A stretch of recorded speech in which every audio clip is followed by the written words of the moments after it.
রায়ের উপকারিতা।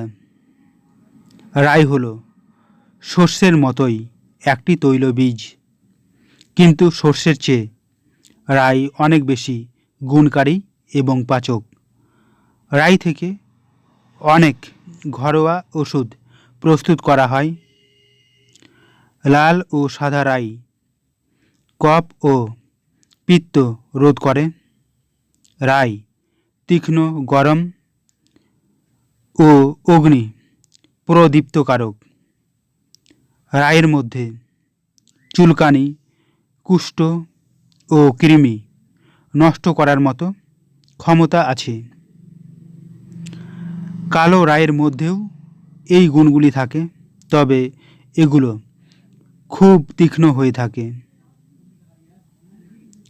বিভিন্ন রোগ সারাতে রায়ের ব্যবহার।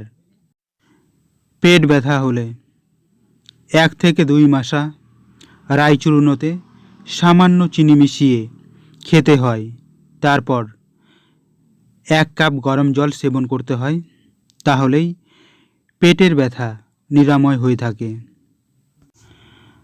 বাত রোগে, বাতের ব্যথা, রোগীর যে অঙ্গে বা শরীরের যে অংশে বাতের কষ্ট হয় সেখানে রায়ের পুলটিস বেঁধে দিলে অথবা রায়ের প্লাস্টার করে দিলে উপকার পাওয়া যায়।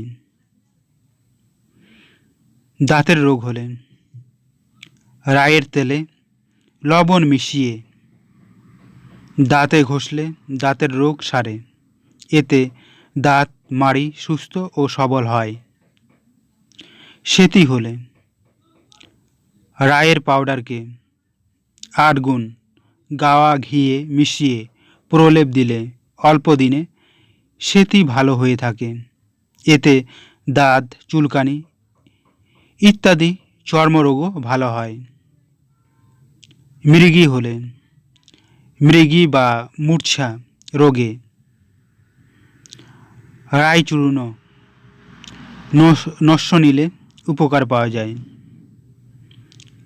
কফ বা শ্লেষ্মা হলে 4 রতি রাই, 2 রতি সৈন্ধব লবণ এবং 2 মাসা চিনি একসঙ্গে মিশিয়ে সকালে বিকালে সেবন করলে যদি কফ গাঢ় হয়ে যায় তাহলে পাতলা বা তরল হয়ে বেরিয়ে যায়।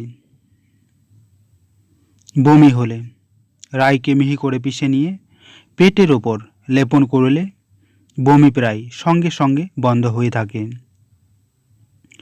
সর্দি হলে রাই গুঁড়ো করে শুকলে দ্রুত সর্দি সেরে যায়।